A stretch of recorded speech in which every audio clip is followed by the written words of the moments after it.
Dentro de instantes, mais um programa com a qualidade Show de Negócios. Atenção, emissoras afiliadas a Show de Negócios. Em 5 segundos, formação de rede. 5, 4, 3, 2, 1.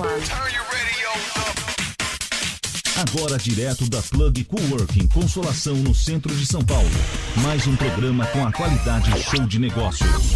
Muito bem, agora 6 horas mais 29 minutos pelo horário de Brasília, começando aqui mais uma edição do Debate Econômico. Você junto com a gente aqui, participando da nossa programação direto da Plug Coworking Consolação, juntos aqui com você nessa tarde, aliás, nesse começo de noite, né? Hoje, dia 23 de junho do ano de 2020, e com certeza você junto com a gente acompanhando a programação da Show de Negócios. Eu sou o Hélio Ferreira, junto com a gente aqui, muita gente reunida também. Hoje está o Nino, hoje está o Douglas, está o Pedro, está o nosso querido Rapperson também, junto com a gente aqui, participando da nossa programação. Deixa eu mostrar o pessoal aqui. Cadê? Ah, tá, o pessoal tá aqui, ó, tá todo mundo reunido aqui, ó. É aí, ó, tá vendo? É o Nino tá aqui, tá vendo? O Nino aí, ó. Ah, tá vendo? É, o Nino tá aqui. Quem tá mais com a gente aqui? Tá o Pedro. Ó o Pedrão lá. É, já fugiu da câmera, mas tá ali, ó. Pedrão tá aí. Tá o Rapperson também.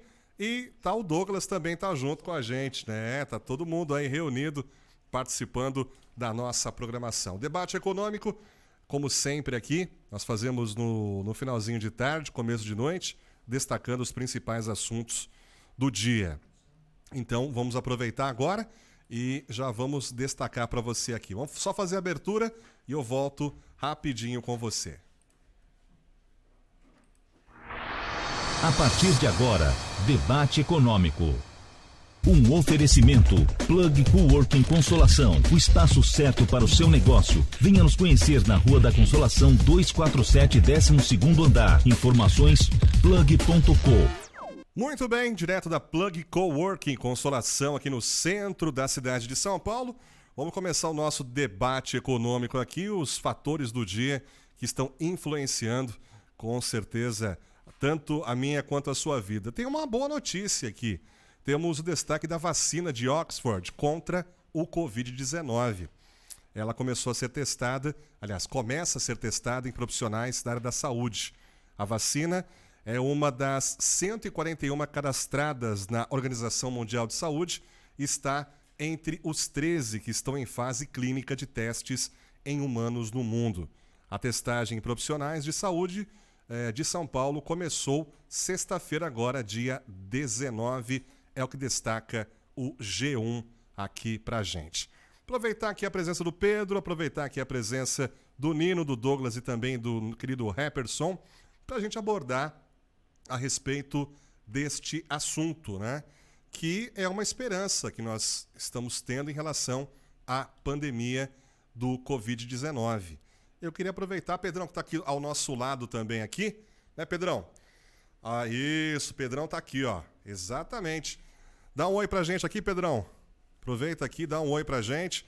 Tá atrás do nosso monitor. Isso, tá aí. Tá o monitor bonitinho aí, tá vendo? E aí, Pedrão, tudo bem? Tudo bem, Samuel. Obrigado pela sua presença aqui na Show de Negócios.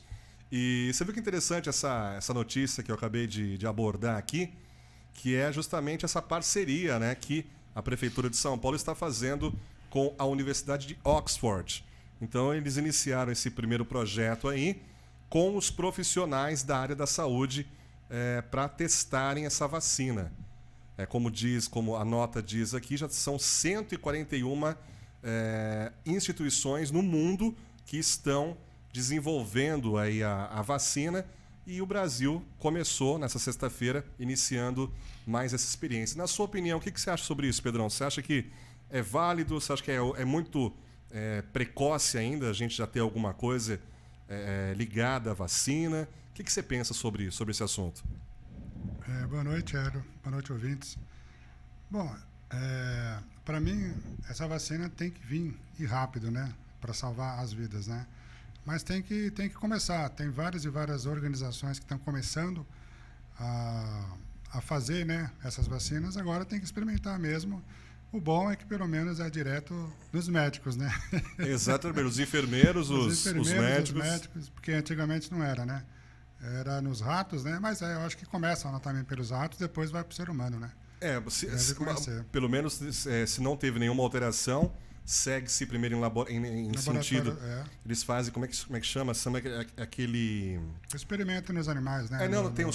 Hoje tem os softwares, né? Tem os softwares que eles fazem, eles pegam as proteínas, fazem uma espécie de uma análise, depois é passado em animais, nos ratinhos brancos, Isso, e aí depois nos seres humanos. Quer dizer, está bem adiantado esse processo já. Está bem adiantado, né? Porque antigamente demorava 5, 6 anos aí para sair uma dessas vacinas aí depois das epidemias, né? Isso, exatamente. Agora está sendo muito mais rápido porque a tecnologia está nos ajudando, né? E como a gente comentou também, você viu, são 140 instituições no mundo tentando aí desenvolver esse trabalho, né? E o mais legal foi que a Prefeitura de São Paulo teve início a esse trabalho também. Vamos aproveitar que nós temos um professor aqui também, né? Vamos aproveitar o nosso querido amigo Nino, né? O Nino está com a gente aqui. Nino, obrigado aí pela sua participação com a gente aqui na Show de Negócios. Obrigado. Boa noite aos ouvintes da Show de Negócios. E realmente precisamos, né, de algo inovador para que possamos suavizar, né? E estamos falando de vidas, né? Sem dúvida alguma. Então, torço que tudo dê certo aí e em breve alcançamos essa vacina aí para todos, né? Com certeza. Bem, segundo alguns institutos, até fevereiro de 2021 já teremos essa vacina definida, né? Já tem três sendo realizadas nos Estados Unidos. No Brasil, se não me falha a memória, são mais 2, né? E aí as demais espalhadas pelo mundo todo. E a outra questão também que nós estamos destacando, aproveitando hoje, que o G1 também está abordando, que eu achei bem interessante, é que a Prefeitura, né, segundo a Prefeitura, está estimando que exista um número bem maior de infectados em relação ao Covid-19 do que o que tem sido noticiado. Inclusive, tem alguns institutos, né, que têm abordado esse assunto, mas poucos, na verdade, têm destacado esse assunto. Por exemplo, o G1 está destacando aqui que 9,5% dos moradores da cidade de São Paulo tiveram contato com o Covid-19, isso segundo a pesquisa da Prefeitura. E a Zona Leste, o percentual é de até 12,5%. Vocês acham que tem procedência isso? Ou é meio no chutômetro que o nosso querido prefeito Bruno e o governador Dória têm abordado? O que vocês acham? Eu acho que deve ser no chutômetro mesmo. Porque eu acho que esses cálculos aí são feitos, né, numa base de... A gente mesmo não sabe qual é a base de dados que eles têm a referência, né, Nino? Não tem base direito. Né? Então, às vezes, eles estão com informações de base de dados de qual? De quem? Se baseia de onde? De onde? No caso aqui, pela informação que nós estamos pegando, a Prefeitura diz que verificou, né, 9,5% da população que já teve contatos. Eles estão afirmando, no caso. Sim. Segundo a pesquisa epidemiológica divulgada hoje, terça-feira, os dados foram obtidos por meio de 5.416 exames sorológicos. Não dá para entender. Quer dizer, pegaram esses 5.000 e baseou que era mais do que o esperado? Fica um pouco confuso, né? Essa pesquisa dos exames foram feitos em 96 distritos com moradores acima de 18 anos escolhidos por sorteio. Por quê? Eu também não entendi. Por que é por sorteio? Você pega de forma aleatória? Eu acho que ele já tem as pessoas, né, cadastradas, né, e depois ele vai para o sorteio. Só pode ser. Praticamente eles devem estar usando dados estatísticos, né, pegando por amostragem e entendi. A essa conclusão, né? De repente, em cima desses 5.000 e poucos, eles faz lá para que não haja nenhum tipo de influência. Então, falar, vamos sortear para verificar. Tem um dado interessante aqui. Os exames não indicam quantas pessoas estão infectadas no momento, mas quantas já tiveram contato com o vírus e desenvolveram anticorpos contra ele. Interessante isso. Sejam elas sintomáticas ou assintomáticas. A margem de erro do inquérito, ainda bem que tem margem de erro também, né? É de 1,7 pontos percentuais.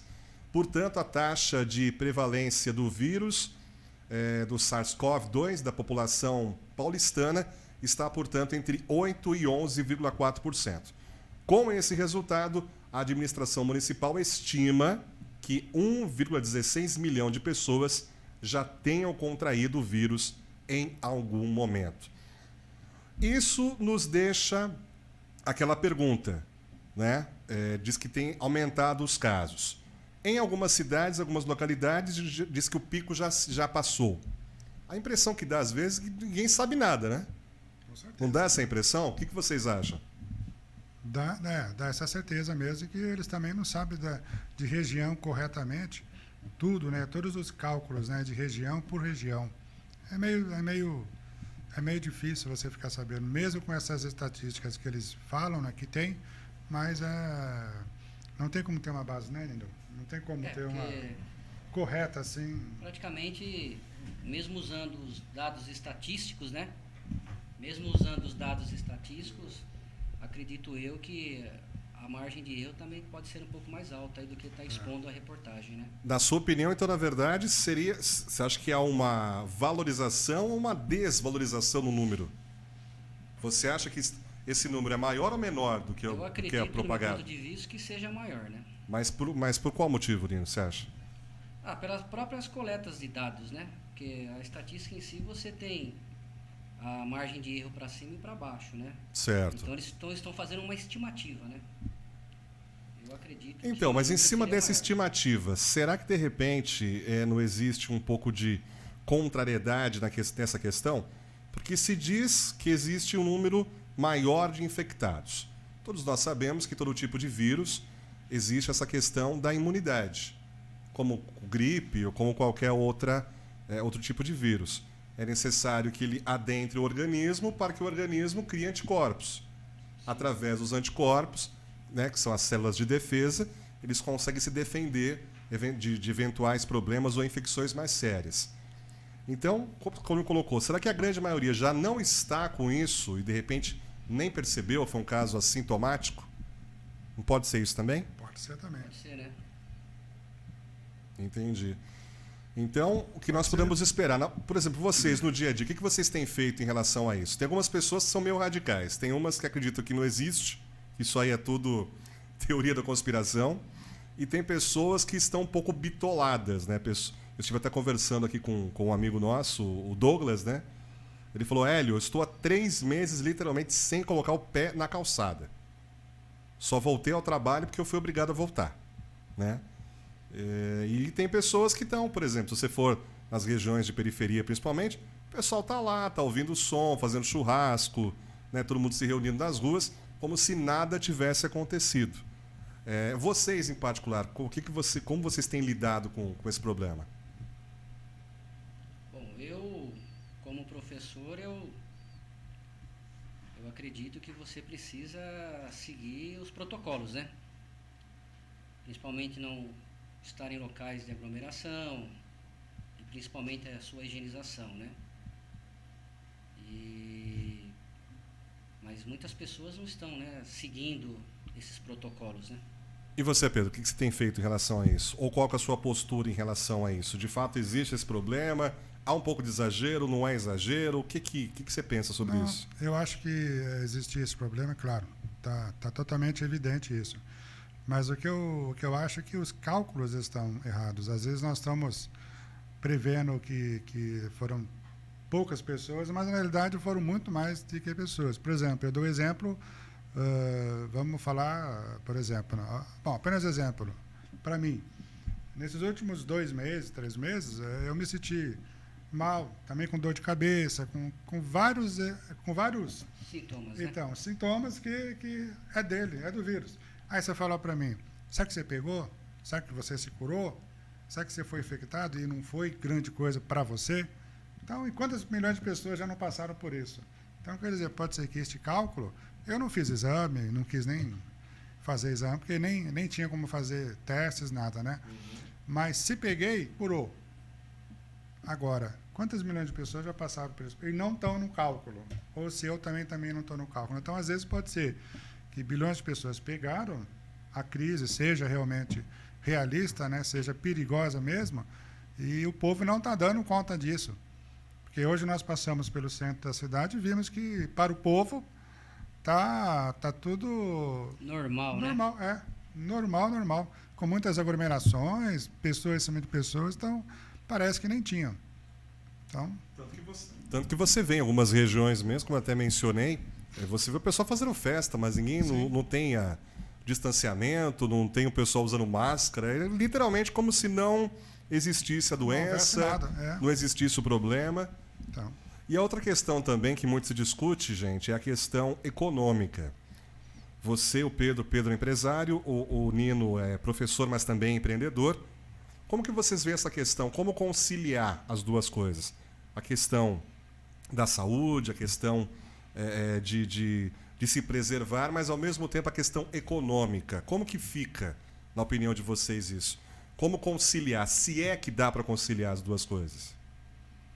bom, não é que dá para conciliar, tem que conciliar, porque a parte da saúde e o trabalho, eles trabalham em conjunto, né?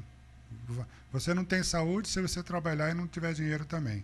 Então, uma coisa está junto com a outra. Mas tem uma que é o primordial, que é a saúde, né? Se não tiver saúde, você não vai ter dinheiro. Quer dizer, você não vai ter saúde para trabalhar, para ganhar dinheiro. Mas os dois trabalham juntos. E mexeu com a economia, aí que é um grande problema também. Fora a epidemia, passa a ser um segundo problema a sua economia. Porque diminui tudo, muitos perdem emprego, muitos diminuem o salário, 50%. E como concilia? Como que fica nesse caso aí? O que se faz? O presidente muitas vezes fala assim, gente, vai para a rua e vamos que vamos. Não, eu acho que... Aí, como conciliar? Como conseguir as duas coisas nesse caso aí? Como conciliar o cuidado pessoal com a questão do bolso, de você ter que se manter? As contas, infelizmente, continuam chegando, o boleto continua chegando, né? Mas aí o que entra? Não é melhor. É do professor aqui. É do professor? Você vê que o professor está atento já, né? É os alunos ligando para ele. Ô, professor! Mas é bom perguntar. Nino, professor do que mesmo? O que você leciona? Eu sou professor de matemática. Matemática, olha, felizmente. Tem sinal pessoal, regra de 3, MMC, equação de primeiro grau, equação de segundo grau. Tá certo, viu? Então, e para você, Nino, o que você acha? Dá para conciliar? Não dá para conciliar? Tem que primeiro pensar na saúde, depois pensa na economia? É a saúde, né? E na situação que estamos, temos que nos virar nos 30, né? Como diz o ditado aí. Mas é aquela grande questão. Saúde em primeiro lugar, mas a parte financeira, né, para todos, né, em si, né, deu uma decaída. E você tem que se adequar, né? Ao seu dia a dia. Mas para vocês na prática, o que mudou na questão econômica? Tudo bem, mas de repente o cliente, tem alguns clientes que nós até ligamos, né? Falei, não, espera passar a pandemia, mas peraí, mas vai passar quando? Daqui 1 ano, 2, 3, como que fica? Afetou alguma coisa na área de vocês especificamente? O que mudou? Totalmente, né? Na área técnica, na área de assistência técnica, mudou totalmente isso aí, porque o povo ainda tem uma mente como se não tivesse epidemia nenhuma, pensando que a gente pode sair aí para fazer qualquer coisa, né? E não funciona dessa forma. Nós nunca tivemos uma epidemia como esta, pelo menos nesses últimos 50 anos que eu me lembro. Teve já epidemia e tal, mas a de 2009, né, ou 2004, coisa assim, teve uma outra epidemia, né? Mas não foi tão grave que nós tivemos na gripe aviária, isso, né? Foi da gripe aviária. Faz o quê? Uns 3, 4 anos? Até que é recente. Então foi 2014. Foi bem recente. Mas não foi tão forte que nem essa, mundial. Mundial. Pegou o mundo inteiro, todos os outros países, né? Então... O que gerou para todos é a indecisão, né? Então as pessoas não sabem o que vai acontecer amanhã, né? Então... Temos uma base, os comércios agora que estão sendo abertos, né, em algumas regiões, né, de São Paulo. Então, a grande questão é a indecisão para todos, né, porque se você... que o pensamento de todos é consumir, né, de alguns. E você não sabe, né, a economia está incerta, mundial, e não se sabe o que se vai acontecer daqui para frente, né? Em relação à escola, tem alguma previsão, a prefeitura, o município ou o governo do estado tem dito ou passado alguma coisa para vocês em relação à volta às aulas, esse tipo de coisa, A Nino? questão de aulas ainda estamos trabalhando em aulas online, né?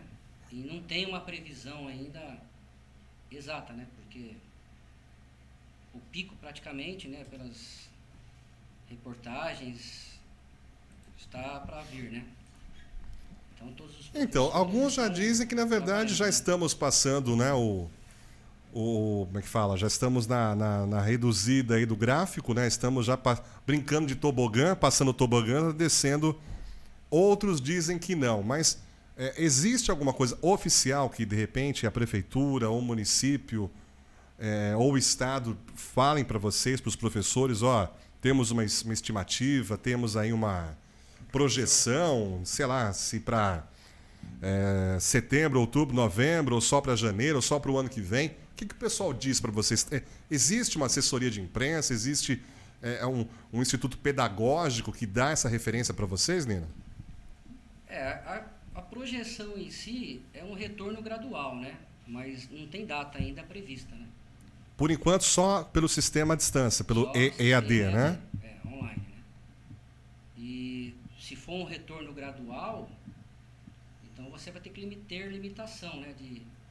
De alunos, porque escola você sabe, né?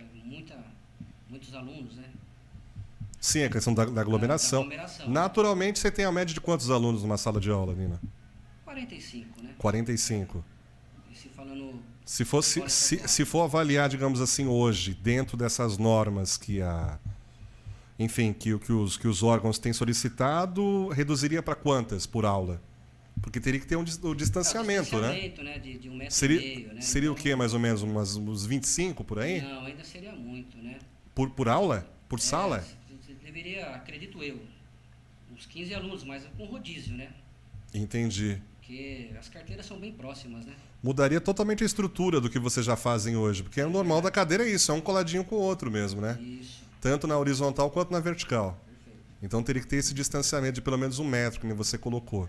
1 metro, 1,5 metro, né? Quer dizer, já é complicado para o pessoal no dia a dia, né? Tendo essa adequação ainda de distanciamento, teria que verificar como fazer. Quer dizer, você, em vez de dar aula para 45, dá aula para 15, para 20, no muito. Respeitando o rodízio. Semana vai uma turma, né? Acredito Entendi. eu, né? Então, não tem nada ainda previsto. Tá, e o impacto direto, você como professor, que você vê na questão do aluno mesmo? Tanto que tivemos a questão como é que fala? Me fugiu na memória agora. Oi? Isso, da questão do Enem, do pessoal que está estudando aí o ano todo para chegar a esse momento. Aí houve essa questão, né, de estar postergando isso. Como que fica, na tua visão de professor, o aluno? Você acha que isso vai causar efeitos a longo prazo? Ou isso é uma coisa que dá para se diluir conforme o tempo? Que tipo de impacto você vê que pode existir, Nino, na cabeça, no psicológico do aluno? Porque o Enem é uma porta de entrada para as universidades públicas e particulares, né? E quebrou-se toda a rotina, né, do aluno que vem se preparando. Então eu acredito que muitos ficarão, né, entristecidos, não vão querer prestar, né, o Enem.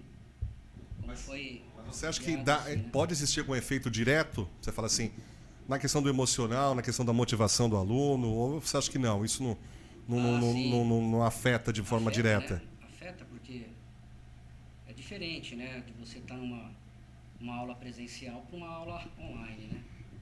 Entendi, sem dúvida.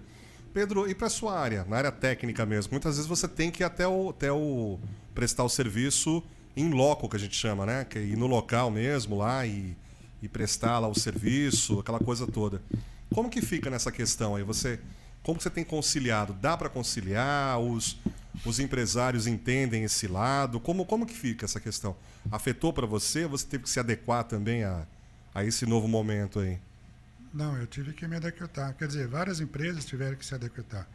Por quê? Porque teve horários que a gente não podia ir, teve tempos, né, que lá estava fechado, as empresas estavam fechadas, trabalhava mais interno.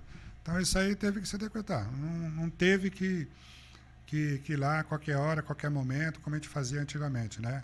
Isso teve horário específico para a gente ir, sem ter muitas pessoas nos escritórios, para tentar evitar. Os donos das empresas também se adaptaram a esse sistema, essa nova norma. E máscara para tudo que é lugar. Dentro, fora. E assim. Máscara e álcool em gel para todo mundo, distribuir para todo mundo. Com certeza, todo mundo passando álcool e com as máscaras, né?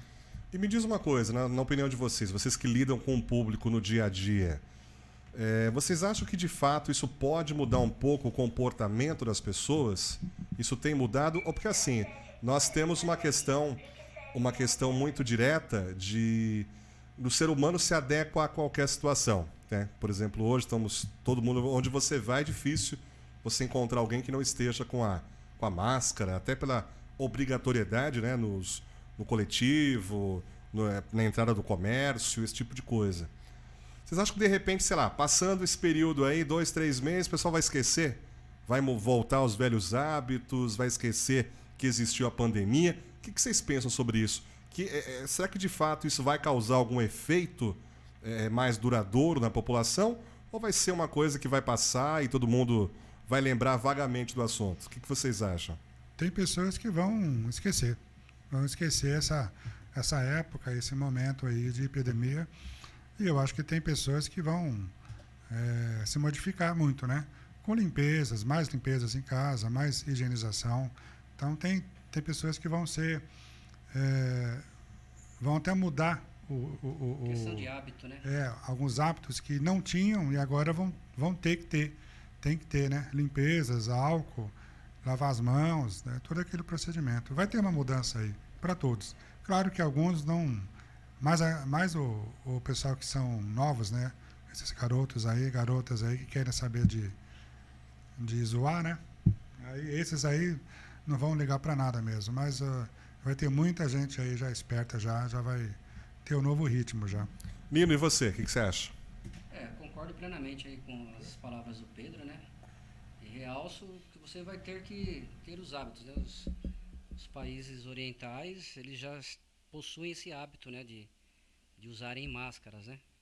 Se você está gripado, eles já saem, né, com a máscara em si para proteger, né, as pessoas para que não se contaminem. Mas aqui eu acredito que vai se gerar hábito para alguns, né? Para outros não. Para a maioria vai ser uma mera lembrança.